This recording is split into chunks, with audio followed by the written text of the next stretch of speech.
Cause the truth is, the fucking truth is, I like being talented. Now, it's not enough to be talented because you can still become a bum. You can still become a bum if you are fucking talented. If you're fucking talented, but I like skill, and skill is what Will Smith said was developing your talent. So it's like, what do? You eat food, you masturbate, you travel, you commute, and you go to work and you study. But then you should always make time to work on your talent. I've seen people with talent, and then you come back 3 years later and they're nowhere. They're fucking it's the exact same shit where they've been 3 years ago, and I'm on a whole different stratosphere from my talent. And that's the thing about me is I like talent. I always like improving, and I've been doing it for a long time. I'm 34, turning 35. And my whole life I've been improving on my talent, whether it was first my physical attributes. I played sports, and then I played music, guitar. How did I become so good at guitar? It was never my dream to become a professional guitarist. It was never my dream. I just liked it so much that I kept practicing. And in high school, I was never the guitarist. Never. I was the soccer player. I was the hockey player, but I was the straight A student. But I was never the guitarist or the singer or the piano player, because we had people that were actually those things. They weren't athletes. They were fucking guitar players, piano players, singers, vocalists, musicians. But then it's like, in 4 or 5 months, they would sing like 2 times a week or something like that. And I would play guitar like 2 hours per day. Like 2 hours per day, I'd play guitar. And I wasn't even the guitarist. I wasn't the guitarist. I just played it because I fucking liked it. I fucking liked it. And that was when I was high school. So when I was 14, 15, 16 years old. 16. And then 20 years later, from 14 to 34, I'm still playing guitar 2 hours a day. When I was in the hospital, my parents brought me my guitar and I would have to check it into the nursing staff. I was not able to play at night, but when I was available to have my guitar, I was practicing guitar. So I always carried my guitar with me, and I was never even considered the guitarist. But I just liked it so fucking much that I played so much fucking guitar. And I was always the athlete, so I practiced fucking sports and hockey and soccer and working out and sprinting and boxing and basketball and football, and I played a lot of sports because that's what I was. The sports guy. And then I had engineering. I graduated and became an engineer. So what I'm trying to say is I value skill for myself.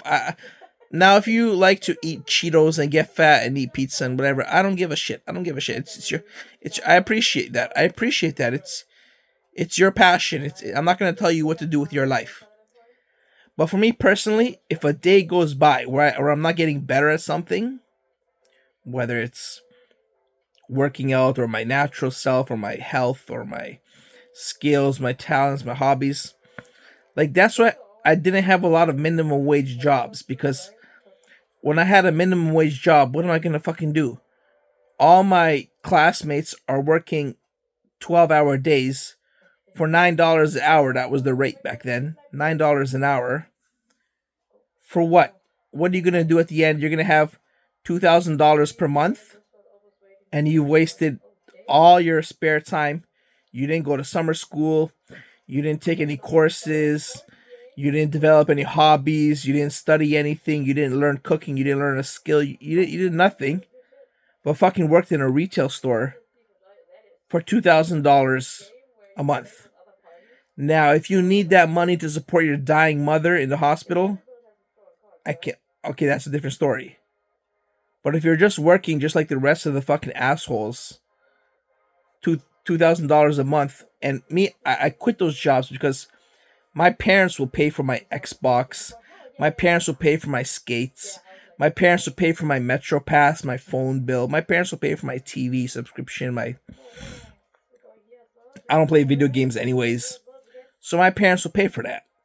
And what I can do is get really good at sports, study, get good at math, get good at engineering, get good at singing, get good at sports, get good at guitar, um, get good at stocks and finances and poker and chess and studying and reading books and playing music, playing piano, and working out, and I can build myself rather than fucking spending 12 hours per day fucking flipping burgers.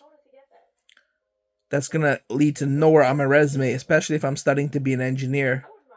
What the fuck is flipping burgers gonna fucking do for me? Anyways. But that being said, I didn't neglect sex. I didn't neglect. In fact, I should be able to have sex even more than your standard ABC, than your standard 1-1.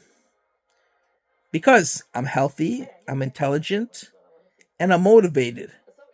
So I would shower, I would look good, I would work out, I would be healthy, I would be flexible, I would be communicative, I would be passionate, I would be considerate. I would be considerate to my partner. And I would be monogamous. On top of it all, I would be monogamous. I wouldn't look around for a threesome. I wouldn't look around to cheat. I wouldn't look around to fuck random ass. I would be a monogamous one-on-one partner forever. At least until it lasted. And that's what I'm saying is I fucking valued sex as well. I mean, I didn't I sacrificed minimum wage jobs and wasting precious time because time is an asset that's the most important part of life. So I prioritize my time to develop myself, my skills. But I didn't sacrifice sex time. Because I would in fact want more sex than your average 1-1 ABC. Because your average 1-1 ABC would be eating too much chips and snacks and just being bombarded with lethargy and vices and apathy to ever value sex. Now, that doesn't mean I valued sex and I didn't have a partner, so I went around fucking searching on Tinder for one night stands. That's not what I fucking did. In fact, I turned down one night stand. All the way till this day, I turned down hookups. I can't do hookups. I turn them down. I look for an emotional connection. Is it rare? It's rare today. Was it rare back then? Apparently. But what I witnessed was when you go outside, when you go downtown, when you go to the mall, when you go to the food court, when you go to the plaza, when you go to the events, when you go to the theater, when you go to the party, the concerts, the sports arena, you see all these couples, young couples, that look like they're romantically in a relationship. And that was like, I was like, how? And there's so many of them. There's so fucking many of them. And then you look at my mutual friends, and it's like my Serbian friends and my family friends, and they all got their partners. And then when they break up, is there a chance for me? Absolutely fucking not. Because they go from partner to partner to partner to partner. And all the while, I'm masturbating to their photos, fucking by myself, from one partner to the next partner to the next. I'm just picturing myself with a new guy, while masturbating to their photos, and they're changing their outfits and style and everything to match their current sexual partner. But what I'm trying to say is that's what I valued. I wanted a sexual partner that I had an emotional connection with. so I could fucking have sex together while at the same time developing my skills and helping her develop her skills. It would be a her. So helping her develop her skills and giving her autonomy and her power and her strength. So that's what I expected out of life. But I never got that. Never got that. So that's what I'm saying is just because I sacrificed bullshit time and working random ass jobs because I didn't need the money. Like I said, I lived at home. What's the point of moving out? What am I trying to prove to anyone by working a minimum wage job for 12 hours a day and living on my own, and then all I have time to do is laundry, cooking, fucking errands, and paying rent, and all my money goes to rent? What the fuck's... What does that accomplish in life? What does that accomplish in life? So, my parents pay for my education. I live with them. When I become an engineer, when I get educated, I will have higher income opportunities. And with that comes the responsibility of a wife and a family. So when I develop and I'm ready, I will have a wife and a family. But I don't need to fucking work as a mailman. I don't even know if mailmans get good salary. Maybe they do. I don't need to work as a fucking fast food retail worker. 10-hour days to fucking pay rent on a small ass apartment in Toronto. And I'm not becoming a guitarist. I'm not becoming well read. I'm not becoming a financing, investing expert. I'm not becoming a chess player, poker player. I'm not becoming a guitarist, musician, athlete. Not going to the gym. Not doing any of that. Not going to school. Not becoming an engineer. Not getting an education.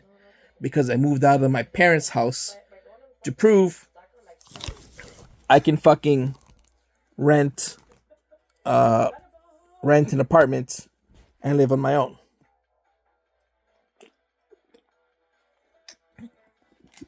And you can say like, but then maybe I'd have sex. Then maybe I'd have sex because women value stinky ass apartments with cockroaches as long as you live alone. As long as you live alone and can pay the bills, which is like $3,000-$4,000 a month in rent, you will have pussy.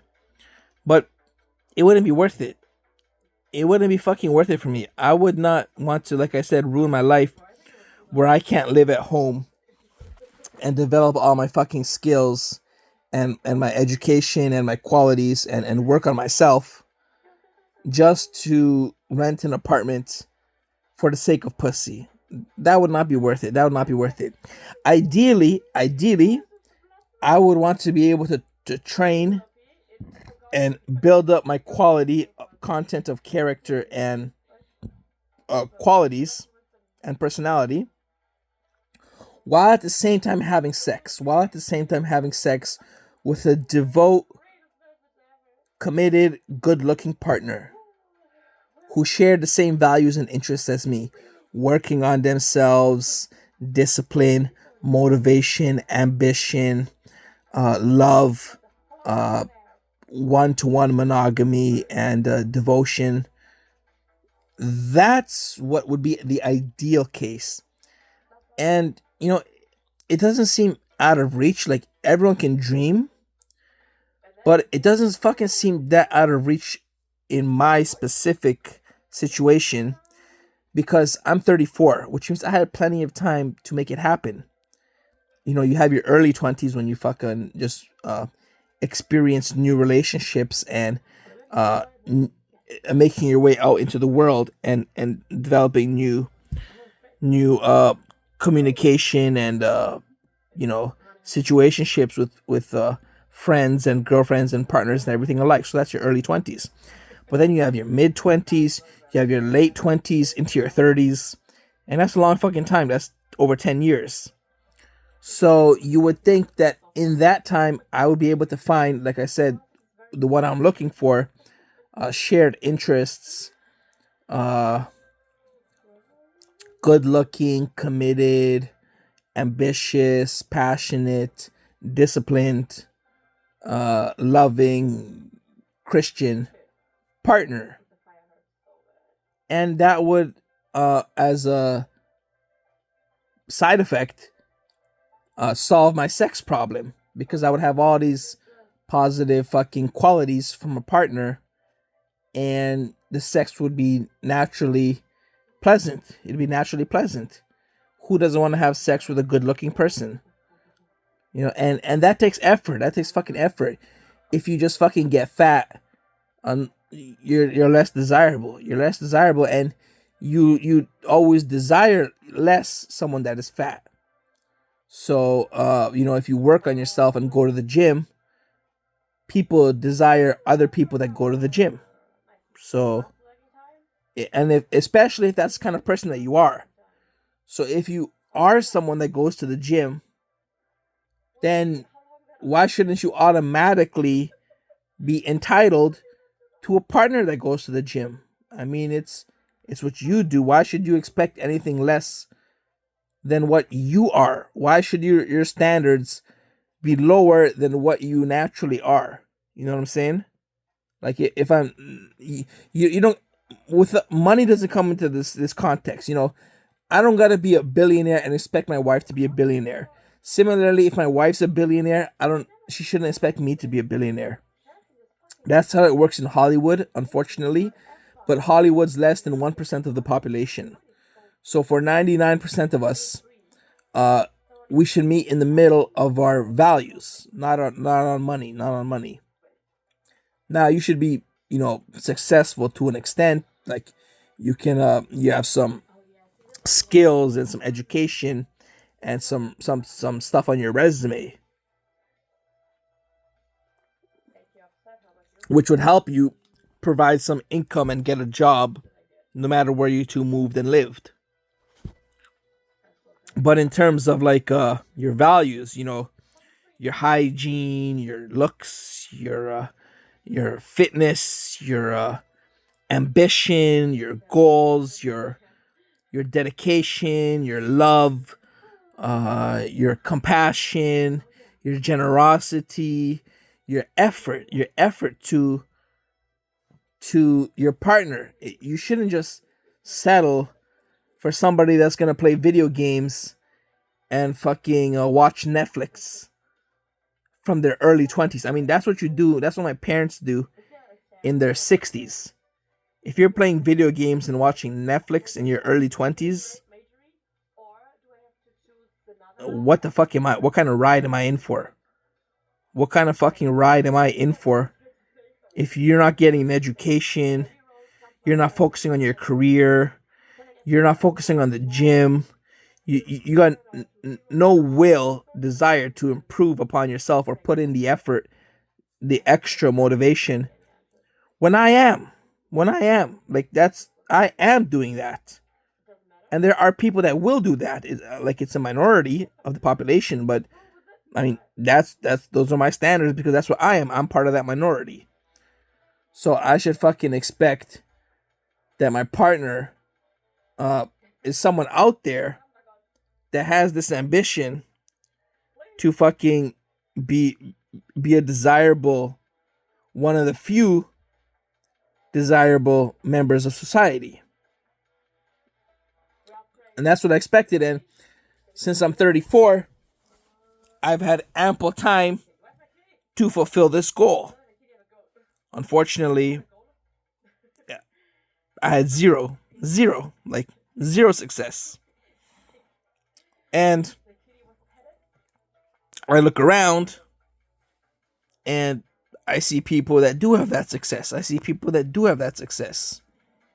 So maybe not a majority. Like, I still see lazy couples. I'm not jealous of those couples. But when I see the good-looking, successful couples, I'm like, I'm just as successful. I'm just as fucking successful. And I started off this video saying I don't neglect sex in exchange for my success. They should go together. So and then I extended it to be my standards for a partner should reflect the standards for who I am. So that was just a little bit of shit to get off my chest and fucking reflect back, me being 34 and single and all. And but I got to the level of success so much that I'm now famous, and with fame you get fans, which means you now have a bigger selection opportunity. Like when you don't have fans, you need to put in the effort to present yourself. You need to make an effort to meet. No one's gonna come to you. No one's gonna come to you. At least no one comes to me. No one has ever come to me in my entire life. So you always need to put yourself out there and teach the other person about yourself. But when you're famous and you have fans, they can see your work, they can see your social media, they know who you are.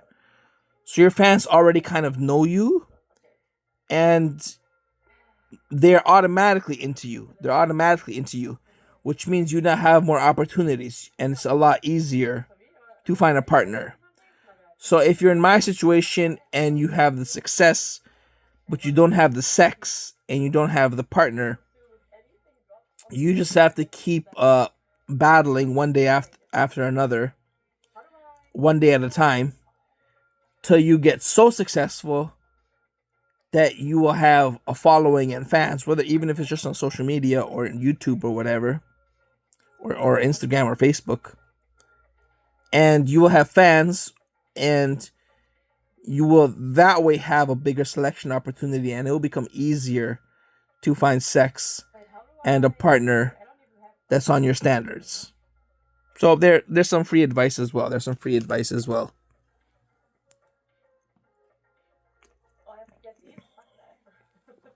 All right, so stay true. Do you want to? Bye.